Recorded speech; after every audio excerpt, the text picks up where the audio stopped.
मैं इस फैमिली में आई थी मेरे बेटी के बढ़े हुए वेट के कारण। जब हमने total family one by one हमारा जो टी एंड ब्रेकफास्ट चेंज किया ना, तब फैट लॉस करने के बाद हम सभी अब हैप्पी एंड हेल्दी है ना। हमारे घर में से टोटली 45 kg का फैट लॉस हुआ है। और हमारी जो फैमिली है ना, जहाँ हम हेल्थ मिसिंग बोलती थी, वो हेल्थ हमें मिल गई है। और इसकी वजह से हम हैप्पी और हेल्दी है। और आगे जाके भी हम हैप्पी एंड हेल्दी रहेंगे, क्योंकि ये फैमिली से हम हमेशा के लिए जुड़े रहना चाहते हैं। इसके थैंक यू बोलना चाहूंगी मैं मेरे कोच को, जिन्होंने ये कम्युनिटी में मुझे ज्वाइन किया है। और थैंक यू बोलना चाहूंगी मैं अमित सर, रसिका मैडम को, क्योंकि उनके अमेजिंग नॉलेज की वजह से मैं इस फैमिली में हूँ। यस, हम जाएंगे हमारे टॉपिक की तरफ। आज हम बात करने वाले हैं कहाँ, ब्लड शुगर पे बात करने वाले हैं ना। ये ब्लड शुगर क्या रहता है, जो कि हमारे ब्लड में की शुगर इसे बोला जा जाता है। और ये जो शुगर है ना, हमारा हेल्थ, हमारा एनर्जी और हमारे मूड से जुड़ा हुआ रहता है ना। शुगर मतलब क्या रहता है कि ग्लूकोज, जो हमारे शरीर में का एक क्या है, एनर्जी सोर्स है ना। और इसका स्तर अगर ज्यादा हो गया तो भी प्रॉब्लम आता है, अगर कम हो गया तो भी हमारे सेहत पे उसका बुरा असर पड़ जाता है। आज हम जानेंगे कि ये शुगर कैसा इसका कन्वर्जन होता है, क्या है ये, और हमारे हेल्थ को कैसे प्रभावित करती है, उसके लेवल्स क्यों कम और ज्यादा होते हैं। और सबसे इम्पोर्टेंट कि हमारा जो लाइफस्टाइल है और न्यूट्रिशन का सपोर्ट लेके हम इम्प्रूव करके, हमारा लाइफस्टाइल इम्प्रूव करके हम कैसे इसे मेंटेन रख सकते हैं, क्योंकि नॉर्मल फॉर्म में रहना ये ज्यादा जरूरी है। अगर हमारा ब्लड शुगर नॉर्मल फॉर्म में रहेगा तो ही हमारा जो जीवन है ना, वो अच्छे से बीतेगा। अदरवाइज हम लाइफस्टाइल डिसऑर्डर्स का शिकार हो जाएंगे, है ना। शुगर का जो कन्वर्जन रहता है ना, वो कैसे होता है। आप और मैं जो खाना खाते हैं ना, खाने में क्या रहता है, हमारे की प्रोटीन रहता है, फैट्स रहते हैं, और कार्बोहाइड्रेट्स रहते हैं। मैक्सली हम कार्बोहाइड्रेट्स ही खाते हैं, है ना। आज का जो खाना हो गया है वो, इसका जो हमें हम इसे मैक्रोन्यूट्रिएंट्स बोल सकते हैं, है ना।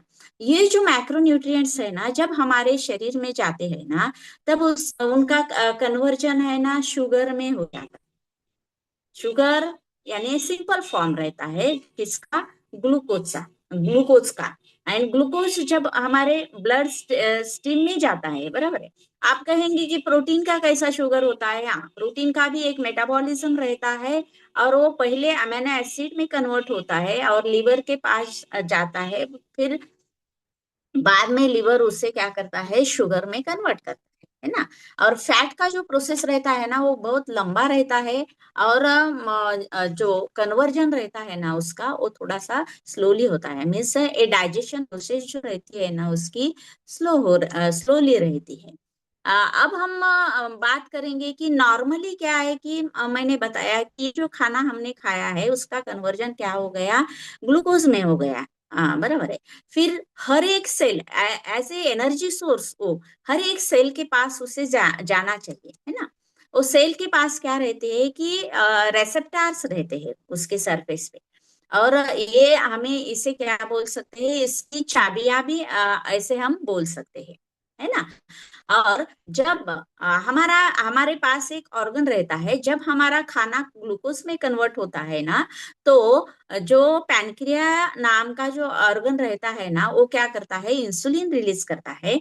और ग्लूकोज और इंसुलिन वो मिलके कहाँ जाते हैं, सेल के पास जाते हैं, टिश्यूज के पास जाते हैं। और वहां वो क्या करते हैं, दरवाजा खटखटाते हैं। क्या आपको एनर्जी की जरूरत है। जब सेल सेल कहेगा कि या यस, मुझे आपकी जरूरत है, तभी वो ग्लूकोज और इंसुलिन मिलके हमारे जो सेल है ना उसमें एंटर करते हैं। और बाद में जो ग्लूकोज सेल उसे एनर्जी प्रोडक्शन के प्रोसेस में डालती है और वहां एनर्जी का प्रोडक्शन हो जाता है। मगर मगर जब हम अ, किसी डिसऑर्डर का शिकार रहते हैं, जैसे कि हमें डायबिटीज हो गया है, पीसीओडी हो गया है, पीसीओएस हो गया है, आर्थराइटिस हो गया है ना, हार्ट प्रॉब्लम्स है, वहां क्या हो जाता है, जो चाबी मैंने बोला जिसे रिसेप्टार्स बोलते हैं साइंटिफिकली, उसका जो चाबी है ना वो सही से नहीं बैठता वहां, है ना, तभी ताला खुलेगा ना, तभी सेल का दरवाजा ओपन होगा, वो वहां नहीं होता। और इससे क्या बोला जाता है, इंसुलिन रेजिस्टेंस। क्यों क्यों ऐसा हो रहा है? क्योंकि आपने, मैंने उसे क्या सही से खाना नहीं दिया, हमारे सेल को, है ना। जब हम जंक फूड पे जाएंगे, जब हम कार्ब बेस्ड खाना खाएंगे, तब क्या हो जाता है, सेल क्या बोलती है कि आपने अपने बॉडी को सही से खाना नहीं दिया, इसीलिए वो क्या करती है, परमिशन नहीं देती कि अंदर आने की, है ना, वहां आने की परमिशन नहीं हो जाएगा, ग्लूकोज का जो लेवल रहता है ना हमारे बॉडी में क्या हो जाएगा, बढ़ जाएगा, है ना, क्योंकि उसका यूटिलाइजेशन क्या हो गया, कम हो रहा है, जा नहीं रही है, वो यूटिलाइज हो नहीं रही, इसलिए एनर्जी प्रोडक्शन की प्रोसेस में भी हमें थकान आना भी चालू हो जाता है ना। फिर ब्लड में की शुगर क्या करेगी, क्या करते हैं, लिवर के पास जाते हैं, और के पास जाने के बाद लिवर उसका जो कन्वर्जन है ना फैट में कर देता है, हमारा ओबेसिटी बढ़ता है, ट्राइग्लिसराइड्स के लेवल बढ़ते हैं, कोलेस्टेरॉल के लेवल बढ़ते हैं, है ना। और नो डाउट डायबिटिक कंडीशन आती है, क्योंकि ब्लड में का जो शुगर लेवल है ना वो क्या हो रहा है, बढ़ रहा है ना।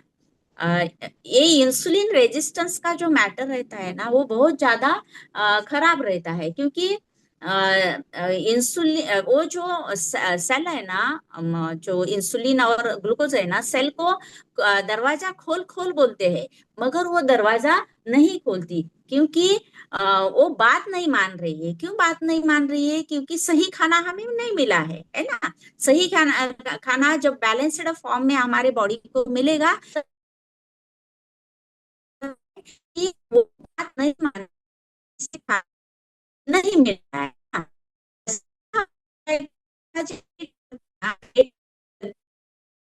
इसे बोला जाता है। आगे हम